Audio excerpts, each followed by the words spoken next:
ಎಲ್ರಿಗೂ ನಮಸ್ಕಾರ. ನಾನು Soumya. Welcome to my YouTube channel. I hope ಎಲ್ಲರೂ ಚೆನ್ನಾಗಿದ್ದೀರ ಅಂತ ಅಂದ್ಕೊಂಡು ಈ ವಿಡಿಯೋನ ಸ್ಟಾರ್ಟ್ ಮಾಡ್ತಾಯಿದ್ದೀನಿ. ಸ್ಕೂಲಲ್ಲಿ ಒಂದು 2 ದಿನ ರಜೆ ಇತ್ತು, ಸೊ ಹಾಗಾಗಿ ಊರಿಗೆ ಹೋಗ್ಬಿಟ್ಟು ಬರೋಣ ಅಂದ್ಬಿಟ್ಟು ನಾನು ನನ್ನ ಮಗ ಇಬ್ಬರು ಕೂಡ ನಾನು ಅವ್ರು ಹೋಗಿ ಅವ್ರ ಕಬ್ಬಿನ ತೊಗೊಂಡೆ ಪೇಟೆಗೆ ಬಂದು 2 ವಾರ ಆದರೂ ಬರ್ನೇ ಇಲ್ವಲ್ಲ, 3 ಗಂಟೆ ಬಸ್ಸಿಗೆ ಬರ್ತಾಳೆ ಅಂತ. ಮಗಳು ಬರ್ತಾಳೆ ಅಂತವ ಚಿಕನ್ ಎಲ್ಲ ತಂದಿದ್ರು. ಚಿಕನ್ ಸಾಂಬಾರು ಮಾಡಿ, ಮುದ್ದೆ ಮಾಡಿ, ಮೊಟ್ಟೆ ಬೇಯಿಸಿತ್ತು. ಹೋದ ತಕ್ಷಣ ಊಟ ಮಾಡು ಅಂತ ಅಂದರು. ಸೊ ನಾನು ಕೂಡ ಹೊಟ್ಟೆ ಹಸ್ತಿತ್ತು, ಊಟ ಮಾಡೋಣ ಅಂತ ಕೂತ್ಕೊಂಡೆ. ನಮ್ಮದು ಒಂದು ಗಮನಿಸ್ತೀನಿ, ಮಧ್ಯಾಹ್ನ 1 ಗಂಟೆಗೆ ಅಡುಗೆ ಮಾಡಿದ್ದಾರೆ. ನಾನು ಹೋಗಿದ್ದು 3 ಗಂಟೆ. ಸೊ ಹಾಗಾಗಿ ನಮ್ಮಮ್ಮ ಇರು ಬಿಸಿ ಮಾಡ್ತೀನಿ ಸಾಂಬಾರು ಅಂತ ಅಂತು. ನಾನು ಅಂದೆ ಮಧ್ಯಾಹ್ನ 1 ಗಂಟೆಲಿ ಮಾಡಿರೋದಲ್ವ, ಏನು 2 ಅವರ್ಗೆ ಏನು ತಣ್ಣಗಾಗಿರಲ್ಲ, ಪರವಾಗಿಲ್ಲ ಅಂತ ಅಂದೆ. ಆದರೂ ನಮ್ಮಮ್ಮ ಬಿಸಿ ಮಾಡಿಬಿಟ್ಟೆ ಸಾಂಬಾರ ಊಟಕ್ಕೆ ಹಾಕ್ಕೊಟ್ರು. ಅಂದರೆ ತಾಯಿ ಇರೋವರೆಗೂ ಅಷ್ಟೇ ಅನಿಸುತ್ತೆ ಹೆಣ್ಮಕ್ಳಿಗೆ ಒಂಥರ ವೈಭೋಗ. ನನಗಂತೂ ಅದೊಂದು ಫೀಲ್ ಆಯಿತು. ಊಟ ಎಲ್ಲ ಆದಮೇಲೆ ನಾನು ನನ್ನ ಮಗ ಗದ್ದೆ ಹತ್ರ ಹೊರಟ್ವಿ. ಯಾಕೆಂದರೆ ನಮ್ಮ ಅಪ್ಪ ಎಮ್ಮೆ ಮೇಯ್ಸೋದಕ್ಕೆ ಗದ್ದೆ ಹತ್ರ ಹೋಗಿತ್ತು. ಇದು ಸ್ವಲ್ಪ ಮೇಯ್ನ್ ರೋಡು, ಗಾಡಿಗಳು ಹೆವಿ ಸ್ಪೀಡಾಗಿ ಹೋಗ್ತವೆ. ಸೊ ಹಾಗಾಗಿ ನಾನು ನನ್ನ ಮಗ ಇಬ್ಬರೂ ಕೂಡ ಗದ್ದೆ ಹತ್ರ ನಮ್ಮ ಅಪ್ಪನ ಹುಡಿಕೊಂಡು ಹೋದ್ವಿ. ನಾನು ನನ್ನ ಮಗನಿಗೆಲ್ಲ ಎಕ್ಸ್ಪ್ಲೇನ್ ಮಾಡ್ತಾಯಿದ್ದೆ. ಇಲ್ಲೆಲ್ಲ ನಾವು ಫುಲ್ಲು ಅಂದರೆ ತುಂಬ ಚಿಕ್ಕವರಿದ್ದಾಗ ಎಮ್ಮೆ ಮೇಯಿಸ್ತಾಯಿದ್ವಿ, ಸ್ಕೂಲ್ ಹಾಲಿಡೇಸ್ ಬಂದಾಗ ಅಂತೆಲ್ಲ ಹೇಳ್ತಾಯಿದ್ವಿ. ಇವಾಗ ಬಿಸಿಲಿರೋದ್ರಿಂದ ಬೇಸಿಗೆ ಅಲ್ವ, ಇಲ್ಲೆಲ್ಲ ಒಣಗೋಗಿದೆ ಗಿಡಗಳೆಲ್ಲ. ಒಂದು ಹದ ಮಳೆ ಊದ್ರೆ ಸಾಕು, ತುಂಬ ಚೆನ್ನಾಗಿ ಇಲ್ಲೆಲ್ಲ ಗ್ರೀನಿಶ್ ತುಂಬ ಚೆನ್ನಾಗಿರುತ್ತೆ. ಹಳ್ಳಿ ಕಡೆ ಬೇಲಿ ಸಂದಿ ಎಷ್ಟೋ ಗಿಡಗಳಿರ್ತವೆ, ಅವು ಹೂವಂತೂ ತುಂಬ ಚೆನ್ನಾಗಿರ್ತವೆ. ಅವೆಲ್ಲ ನಮಗೆ ಹೆಸರು ಗೊತ್ತಿರಲ್ಲ, ಬಟ್ ನೋಡೋಕ್ಕಂತೂ ತುಂಬ ಚೆನ್ನಾಗಿರುತ್ತೆ. ಆಮೇಲೆ ನಾವು ಹಾಗೆ ಹೋಗ್ಬೇಕಾದ್ರೆ ನಮ್ಮ ಅಪ್ಪ ಆಲ್ರೆಡಿ ಬರ್ತಾಯಿತ್ತು, ವಾಯ್ಸ್ ಕೇಳಿಸ್ತು ನಮ್ಮ ಅಪ್ಪಂದು ಎಮ್ಮೆ ಹಟ್ಕೊಂಡು ಬರ್ತಾ ಇರೋದು. ಸೊ ಹಾಗಾಗಿ ನಾನು ಅಲ್ಲೇ ನಿಂತ್ಕೊಂಡ್ವಿ. ಇದು ಮುಳ್ಳು ಬದನೆಕಾಯಿ. ನಮ್ಮೂರ ಕಡೆ ಬೇಲಿ ಸಂದಿ ತುಂಬ ಇರುತ್ತೆ, ಬಟ್ ಯಾರೂ ಯೂಸ್ ಮಾಡಲ್ಲ. ಇಲ್ಲಿ ಬೆಂಗಳೂರಲ್ಲಿ ನಾನು ನೋಡಿದ ಮಟ್ಟಿಗೆ ಮಾರ್ಕೆಟಲ್ಲೆಲ್ಲ ಇದು ಸೇಲ್ ಮಾಡ್ತಾ ಇರ್ತಾರೆ, ಇದರಲ್ಲಿ ಕೆಲವೊಂದು ಅಡುಗೆ ಮಾಡ್ತಾರೆ ಅಂತ ಹೇಳ್ತಾರೆ. ಸೊ ಹಾಗೆ ಹೋಗ್ತಾ ಇರ್ಬೇಕಾದ್ರೆ ನಮ್ಮ ಅಪ್ಪ ಆಲ್ರೆಡಿ ಬಂದಿತ್ತು, ರೋಡ್ ಹತ್ರ ಬಂದಿತ್ತು. ಇದು ಆ್ಯಕ್ಚುಲಿ ಫಸ್ಟು ಬಸ್ ಹೋಗ್ತಾಯಿತ್ತು, ಈ ರೋಡ್ ಟಾರ್ ರೋಡ್ ಇದು. ಇವಾಗೆಲ್ಲ ಬೇರೆ ಕಡೆ ರೋಡ್ ಶಿಫ್ಟ್ ಆಗಿರೋದ್ರಿಂದ ಕಾಲ್ದಾರಿಯಾಗಿದೆ ಇದು.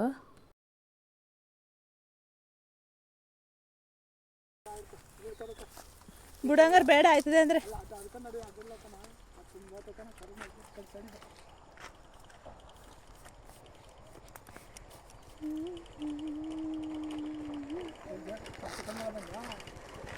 ಇಲ್ಲ, ಬಸ್ ಇಲ್ಲಿಗೆ ಬಂತು. ಅಲ್ಲಿ ಹತ್ತಿದ್ವಾ, ಇಲ್ಲಿ ನಿಲ್ಲಿಸ್ತು. ನಡೀನ ಸೋನು, ಯಾವ್ದಾಡಿ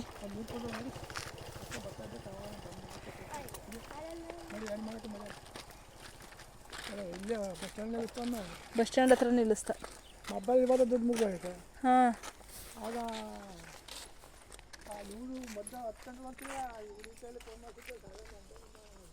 ಯಾವಾಗ ಎಷ್ಟೊತ್ತಿನಲ್ಲಿ? ಹಾಂ, ಅಯ್ಯೋ ನಾನು ಸ್ಕೂಲ್ ಪೇರೆಂಟ್ಸ್ ಫೋನ್ ಮಾಡ್ತಾರೆ ಅಂದ್ಬಿಟ್ಟು ಎತ್ತೋದಿಲ್ಲ, ಮನೇಲಿ ಇರ್ತೀನಲ್ಲ. ಹಾಂ, ನನ್ನ ಮಗನೂ ಕೂಡ ಎಮ್ಮೆ ಹಿಡ್ಕೊಂಡು ಸ್ವಲ್ಪ ಅಲ್ಲೇ ಬೇಲಿ ಸಂದಿ ಮೇಯಿಸ್ತಾ ಇದ್ದ. ಮುಂಚೆ ಎಲ್ಲ ನಮ್ಮ ಅಪ್ಪ ಅಂದರೆ ಸಖತ್ ಭಯಪಡ್ತಾಯಿದ್ವಿ, ತುಂಬ ನಾವು ಚಿಕ್ಕವರಿದ್ದಾಗ ತುಂಬ ಭಯಪಡ್ತಾಯಿದ್ವಿ, ತುಂಬ ಸ್ಟ್ರಿಕ್ಟು. ಬಟ್ ಇವಾಗ ಆಫ್ಟರ್ ಮ್ಯಾರೇಜ್ ಏನಾಗುತ್ತೆ ಅಂದರೆ ನಮ್ಮ ಅಪ್ಪ ಎಲ್ಲನೂ ಶೇರ್ ಮಾಡುತ್ತೆ, ಎಲ್ಲ ಮಾತಾಡುತ್ತೆ, ಒಂಥರ ಫ್ರೆಂಡ್ ಥರ ಟ್ರೀಟ್ ಮಾಡುತ್ತೆ. ಪ್ರತಿಯೊಂದು ಒಳ್ಳೆ ಚಿಕ್ಕ ಮಕ್ಳ ಥರ ಎಲ್ಲ ಹೇಳ್ತಾ ಕೂತ್ಕೊಳ್ಳುತ್ತೆ. ಅದೇ ಅಲ್ವ ಹೆಣ್ಮಕ್ಳಿಗೂ ತಂದೆಗೂ ಇರೋ ಒಂದು ಬಾಂಡಿಂಗ್ ಅಂತ ಹೇಳ್ಬೋದು. ಸ್ವಲ್ಪ ಹೊತ್ತು ಎಮ್ಮೆ ಎಲ್ಲ ಮೇಯಿಸ್ಕೊಂಡು ಅದಾದಮೇಲೆ ಸ್ವಲ್ಪ ಹೊತ್ತು ಕೂತು ಮಾತಾಡಿ ನಾವು ಗದ್ದೆ ಹತ್ರದಿಂದ ಮನೆಗೆ ಬಂದ್ವಿ. ಮನೆಗೆ ಬಂದಾದಮೇಲೆ ಸಂಜೆ ಟೀ ಬೇಕಿತ್ತು. ಸೊ ಹಾಗಾಗಿ ನಮ್ಮ ಅವ್ವ ಹಾಲು ಕರ್ಕೊಂತ ಇತ್ತು.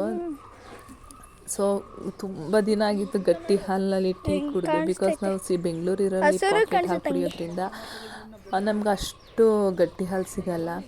ನಾವು ಚಿಕ್ಕದ್ರಲ್ಲಿಂದ ನಮ್ಮ ಮನೇಲಿ ಯಾವಾಗಲೂ ಕರಾವಿರ್ತಾಯಿತ್ತು. ನಾವು ಎಮ್ಮೆ ಹಾಲು, ಮೊಸರು, ಬೆಣ್ಣೆ ಲೆಕ್ಕನೇ ಇಲ್ಲದೆಷ್ಟು ತಿಂದು ಬೆಳೆದಿರೋದು. ಇವಾಗ ಬೆಂಗಳೂರಲ್ಲಿ ಬಂದಿರೋದ್ರಿಂದ ಪಾಕೆಟ್ ಹಾಲು ತೊಗೋಬೇಕು, ಅದು ನಮಗೆ ಟೀ ನಮಗೆ ಸೆಟ್ ಆಗಲ್ಲ, ಮೊಸರು ನಮಗೆ ಸೆಟ್ ಆಗಲ್ಲ. ಸೊ ಊರ ಕಡೆ ಹೋದಾಗ ಈ ಥರ ಗಟ್ಟಿ ಹಾಲಲ್ಲಿ ಒಳ್ಳೆ ಟೀ ಮಾಡ್ಕೊಂಡು ಕುಡಿತೀವಿ.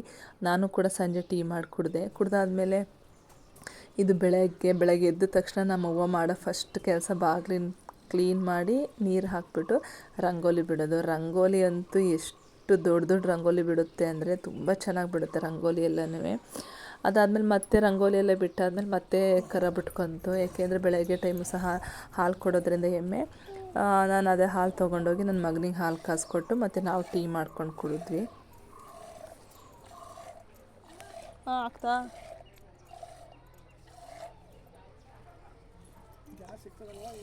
ಗ್ಯಾಸ್ ಈಗ ಸದ್ಯಕ್ಕೈತೆ, ಇನ್ನೊಂದು ತಿಂಗಳಿಗೆ ಹೆಂಗೋ ಗೊತ್ತಿಲ್ಲ.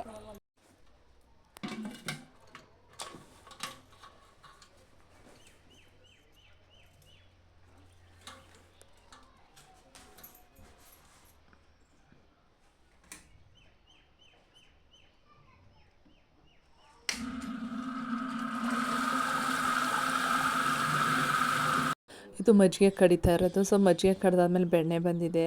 ಬೆಣ್ಣೆನ ಟೇಸ್ಟ್ ಮಾಡ್ತಾಯಿದ್ದೆ, ತುಂಬ ಟೇಸ್ಟಾಗಿತ್ತು. ಮುಂಚೆ ಎಲ್ಲ ಕೋಲಲ್ಲಿ ಕಡ್ಗೋಲು ಅಂತ ಸಿಗ್ತಾಯಿತ್ತು. ಕೋಲಲ್ಲಿ ಏನು ಮಾಡ್ತಾಯಿದ್ರು, ಮಜ್ಜಿಗೆನ ಕಡಿತಾಯಿದ್ರು. ಬಟ್ ಇವಾಗೆಲ್ಲ ವಯಸ್ಸಾಯಿತು, ಮಾಡೋಕ್ಕಾಗಲ್ಲ. ಹಾಗಾಗಿ ಸ್ವಲ್ಪ ಎಲ್ಲನೂ ಈಸಿ ಮಾಡ್ಕೋಬೇಕಲ್ವ. ಬರ್ತಾ ಬರ್ತಾ ಜನ್ರೇಷನ್ ಚೇಂಜ್ ಆದಂಗೆ ಟೆಕ್ನಾಲಜಿನೂ ಚೇಂಜ್ ಆಗಿದೆ. ಸೊ ಹಾಗಾಗಿ ಮಜ್ಜಿಗೆ ಕಡಿಯೋದಕ್ಕೋಸ್ಕರ ಒಂದು ಮಿಷಿನ್ ಇದೆ. ಅದು ಸ್ವಿಚ್ ಆನ್ ಮಾಡಿಕೊಂಡ್ರೆ ಸಾಕು, ಅದು ನೀಟಾಗಿ ಮಜ್ಜಿಗೆ ಕಡಿಯುತ್ತೆ. ಇವಾಗ ನೋಡ್ತಾ ಇರ್ಬೋದು, ಸುತ್ತ ನೀರು ಹಾಕ್ತಾಯಿದೆ. ಬೆಣ್ಣೆ ಆಲ್ರೆಡಿ ಬಂದಿದೆ. ಅದಾದಮೇಲೆ ಬೆಣ್ಣೆ ತೆಗೆಯೋದಕ್ಕೆ ನಾನೇ ಕೂತ್ಕೊಂಡೆ. ತುಂಬ ದಿನ ಆಗಿತ್ತು ಬೆಣ್ಣೆ ತೆಗೆದು. ಮುಂಚೆ ನಾನು ಮಜ್ಜಿಗೆ ಕಡಿತಾ ಇದ್ದೆ, ಅಂದರೆ ಒಬ್ರ ಕೈಲೇ ಕಡಿಯೋಕ್ಕಾಗ್ತಾ ಇರಲಿಲ್ಲ, ತುಂಬ ಕೈ ನೋವು ಬರ್ತಾಯಿತ್ತು. ಸೊ ನಮ್ಮವ್ವ ಸ್ವಲ್ಪ ಹೊತ್ತು ಕಡಿಯೋದು, ಅದಾದಮೇಲೆ ನಾನು ಕಡಿತಾ ಇದ್ದೆ. ಇವಾಗ ಬೆಣ್ಣೆ ತುಂಬ ದಿನ ಆಗಿತ್ತಲ್ಲ ಅಂದ್ಬಿಟ್ಟು ಬೆಣ್ಣೆ ತೆಗಿತಾ ಇದ್ದೆ. ಬೆಣ್ಣೆನೂ ತುಂಬ ಚೆನ್ನಾಗಿ ಬಂದಿದೆ. ಈ ಎಮ್ಮೆ ಚೆನ್ನಾಗಿ ಹಾಲು ಕೊಡುತ್ತೆ. ಫ್ಯಾಟ್ ಕಂಟೆಂಟ್ ಜಾಸ್ತಿ ಇರೋದ್ರಿಂದ ಬೆಣ್ಣೆನೂ ಕೂಡ ಹಾಗೆ ಬರುತ್ತೆ. ಎಲ್ಲ ಎಮ್ಮೆಗಳಲ್ಲೂ ಈ ಥರ ಬೆಣ್ಣೆಗಳು ಬರೋಲ್ಲ. ಕೆಲವೊಂದು ಎಮ್ಮೆಲಿ ಅಷ್ಟು ಬೆಣ್ಣೆ ಎಷ್ಟೇ ಕಡಿದ್ರೂ ಬೆಣ್ಣೆ ಕಡಿಮೆ ಬರುತ್ತೆ, ಚೆನ್ನಾಗಿರಲ್ಲ. ಬಟ್ ಇದು ತುಂಬ ಚೆನ್ನಾಗಿದೆ. ಸುಮಾರು ಒಂದು 3 ಸೇರು ಬೆಣ್ಣೆ ಸಿಕ್ತು. ನಮ್ಮ ಕಡೆ ಎಲ್ಲ ಸೇರು ಅಂತ ಹೇಳ್ತಾರೆ. ಸೊ ನಾನು ಕೂಡ ಬೆಣ್ಣೆನ ತೆಗೆದಾದ್ಮೇಲೆ ಬೆಂಗಳೂರಿಗೆ ತೊಗೊಂಡು ಬರೋದಕ್ಕೆ ಅಂದ್ಬಿಟ್ಟು ಬಾಕ್ಸ್ಗೆ ಹಾಕ್ಕೊಂಡೆ ಡೈರೆಕ್ಟು. ಬೆಣ್ಣೆ ಅಂತೂ ತಿಂದೆ, ಎಷ್ಟು ಟೇಸ್ಟ್ ಇತ್ತು ಅಂದರೆ ನಮಗೆ. ಅದೇ ಇನ್ನೊಂದು ಮಜ್ಜಿಗೆ ಕಡಿ ಟಿಪ್ಸ್ ಏನಪ್ಪ ಅಂತ ಅಂದರೆ, ಆ್ಯಕ್ಚುಲಿ ಮಜ್ಜಿಗೆ ಕಡಿಯೋದು ಬೆಳಗ್ಗೆನೇ ಕಡಿಬೇಕಂದ್ರೆ ಸೂರ್ಯ ಬರೋಕ್ಕಿಂತ ಮುಂಚೆ, ಅಂದರೆ ಒಂದು 7 ಗಂಟೆ ಒಳಗಡೆ ಮಜ್ಜಿಗೆ ಕಡ್ದು ಬಿಡಬೇಕು. ಬಿಸಿಲು ಬಂದಾಗ ಇದು ಮಜ್ಜಿಗೆನ ಕಡಿಯೋಕ್ಕೆ ಹೋಗಬಾರ್ದು. ಯಾವಾಗಲೂ ನಮ್ಮ ಮನೇಲಿ ಬೆಳಗ್ಗೆ 5:30 6 ಗಂಟೆಗೆ ಸ್ಟಾರ್ಟ್ ಮಾಡಿಬಿಡೋದು ಮಜ್ಜಿಗೆ ಕಡಿಯೋದಕ್ಕೆ.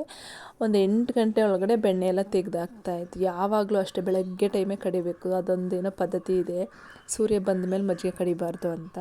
ಸೊ ಹಾಗಾಗಿ ಮಜ್ಜಿಗೆ ಎಲ್ಲ ಕಡ್ದಾಯಿತು. ಬೆಣ್ಣೆನೂ ಕೂಡ ಬಾಕ್ಸಿಗೆ ಹಾಕ್ಕೊಂಡಾಯಿತು. ಆಮೇಲೆ ಸ್ವಲ್ಪ ಹಾಗೇ ತಿಂದಿದ್ದು ಆಯಿತು. ಟೇಸ್ಟ್ ಅದು ತುಂಬ ಚೆನ್ನಾಗಿರ್ತಿತ್ತು. ನಾವಂತೂ ಸಣ್ಣದ್ರಲ್ಲಿದ್ದಾಗ ಎಲ್ಲ ಊಟಕ್ಕೂ ಬೆಣ್ಣೆ ಹಾಕ್ಕೊತಾ ಇದ್ವಿ. ಮೀನು ಸಾಂಬಾರು ಒಂದು ಬಿಟ್ಟು, ಮೀನು ಸಾರು ಮತ್ತು ಮಟನ್ ಸಾಂಬಾರು ಇವೆರಡು ಬಿಟ್ಬಿಟ್ಟು ಈವನ್ ಚಿಕನ್ ಸಾಂಬಾರ್ಗೂ ಕೂಡ ಬೆಣ್ಣೆನ ಹಾಕ್ಕೊಂಡು ತಿಂತಾಯಿದ್ವಿ. ಎಲ್ಲ ಸಾಂಬಾರಿಗೂ ಬೆಣ್ಣೆ ಹಾಕ್ಕೊಂಡು ಊಟ ಮಾಡ್ತಾಯಿದ್ವಿ. ಮತ್ತು ಎಲ್ಲ ಸಾಂಬಾರಿಗೂ ಮೊಸರು ಹಾಕ್ಕೊಂಡು ಊಟ ಮಾಡ್ತಾಯಿದ್ವಿ. ಬರೀ ಸಾಂಬಾರನ್ನು ತಿಂದಿದ್ದು ದಿನವೇ ಇಲ್ಲ ನಾವು.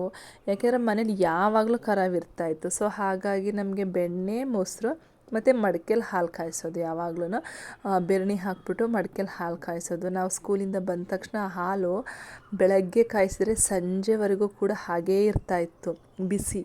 ಆಮೇಲೆ ಫುಲ್ಲು ತೆನೆ ಬಂದಿರ್ತಾಯಿತ್ತು. ಸೊ ಹಾಗಾಗಿ ಬಂದ ತಕ್ಷಣ ಹಾಲು ಕುಡಿತಾಯಿದ್ವಿ.